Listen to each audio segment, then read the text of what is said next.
दोस्तों, आज हम आपको बताएंगे भारत के उस क्रांतिकारी के बारे में जिसने पूरे भारत को जगा दिया। फांसी से पहले उसके हाथ में थी भगवत गीता और होठों पर था वंदे मातरम। अंग्रेजों ने उसे मारा, लेकिन उसे मारकर अंग्रेजों ने अपनी सबसे बड़ी गलती की। उस लड़के का नाम था खुदीराम बोस, जिसका उम्र था मात्र 18 साल 8 महीने 8 दिन। इतनी छोटी उम्र में फांसी पाने वाला हिंदुस्तान का सबसे कम उम्र का क्रांतिकारी था आज उसकी वो पूरी कहानी हम आपको इस वीडियो के जरिए बताएंगे, तो बने रहिए वीडियो के अंत तक। साल 1889, जगह मिदनापुर, बंगाल। एक छोटे से घर में पैदा हुए खुदीराम बोस। घर में ज्यादा कुछ नहीं था, लेकिन जो था वो था प्यार। लेकिन किस्मत को कुछ और मंजूर था। बहुत छोटी उम्र में माँ चली गई, फिर बाप चले गए। खुदीराम अनाथ हो गए। बड़ी बहन अपरूपा देवी ने उन्हें पाला पोसा। सोचो, एक बच्चा जिसके सिर पर न माँ का हाथ न बाप का साया। ऐसे बच्चे दो तरह के होते हैं, या तो टूट जाते हैं या इतने मजबूत हो जाते हैं कि दुनिया की कोई ताकत उन्हें हिला न सके। लेकिन खुदीराम दूसरी किस्म के थे। स्कूल में पढ़ते थे, पर मन कहीं और लगता था। गलियों में जब अंग्रेज अफसर घोड़ों पर निकलते और हिंदुस्तानियों को धक्के मारते, खुदीराम की आंखों में आग आ जाती। दिल में एक सवाल उठता, ये हमारे देश में है, हम पर राज्य करते हैं और हम चुप हैं। साल 1902, खुदीराम की उम्र सिर्फ 13 साल। मिदनापुर में एक नाम गूंज रहा था, सत्येंद्रनाथ बोस। एक क्रांतिकारी, एक देशभक्त जो नौजवानों को जगाने का काम कर रहे थे। खुदीराम उनसे मिले और उस मुलाकात ने एक 13 साल के बच्चे को क्रांतिकारी बना दिया। खुदीराम ने घर छोड़ दिया, लेकिन खुदीराम का फैसला हो चुका था और वो उस लाइन में जुड़ गए। युगांतर से बंगाल का एक सबसे खतरनाक क्रांतिकारी संगठन था। यहाँ उन्होंने सीखा बम बनाना, हथियार चलाना और सबसे जरूरी, देश के लिए मरने से न डरना। अब आता है वो किरदार जिसकी वजह से पूरी कहानी मुड़ी। डगलस किंगफोर्ड, कलकत्ता का चीफ प्रेसिडेंसी मजिस्ट्रेट। एक ऐसा अंग्रेज जज जिसे हिंदुस्तानी क्रांतिकारियों को सजा देने में मजा आता था। क्रांतिकारियों को कोड़े मरवाता था, युवा देशभक्तों को जेल भेजता था। जब सुशील सेन नाम के एक नौजवान को सिर्फ इसलिए 15 कोड़े मरवाए क्योंकि उसने वंदे मातरम का नारा लगाया था, पूरे बंगाल में गुस्से की लहर दौड़ गई। क्रांतिकारियों ने फैसला किया किंग्सफोर्ड को सजा देनी होगी, और ये काम सौंपा गया दो नौजवानों को, खुदीराम बोस और प्रफुल्ल चाकी को। खुदीराम की उम्र उस वक्त सिर्फ 18 साल था।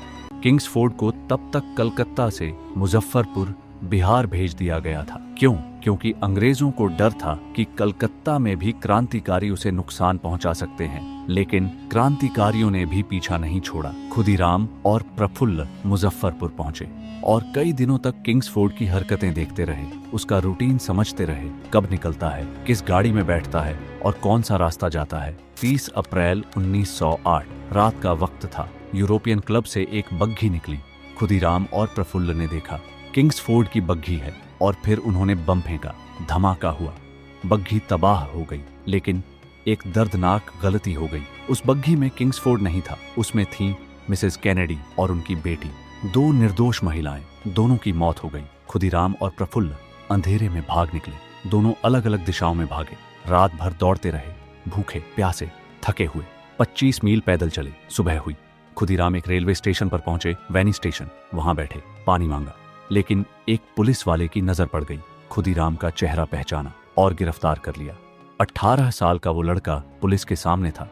डरा नहीं, कांपा नहीं, सर ऊंचा रखा। और दूसरी तरफ प्रफुल्ल चाकी ने खुद को गोली मार ली। पकड़ा नहीं गया, लेकिन शहीद हो गया। कलकत्ता में मुकदमा चला। पूरे हिंदुस्तान की नजरें उस कोर्ट रूम पर थीं। अंग्रेजों ने सोचा ये बच्चा डर जाएगा, माफी मांगेगा, रो देगा। लेकिन जो हुआ, उसने अंग्रेजों को हिला दिया। खुदीराम कोर्ट में खड़े हुए, आंखों में डर नहीं, चेहरे पर शांति। जज ने पूछा, तुमने ये किया? खुदीराम ने कहा, हाँ किया। जज ने पूछा, पछतावा है? खुदीराम ने कहा, मैंने देश के लिए किया। एक 18 साल का लड़का। अदालत में सन्नाटा छा गया। पूरी ब्रिटिश एम्पायर को आंखों में आंखें डालकर जवाब दे रहा था। फैसला आया, फांसी। खुदीराम मुस्कुराए और बोले, ठीक है। फांसी से एक रात पहले जेल में खुदीराम के पास आए उनके वकील, कुछ लोग।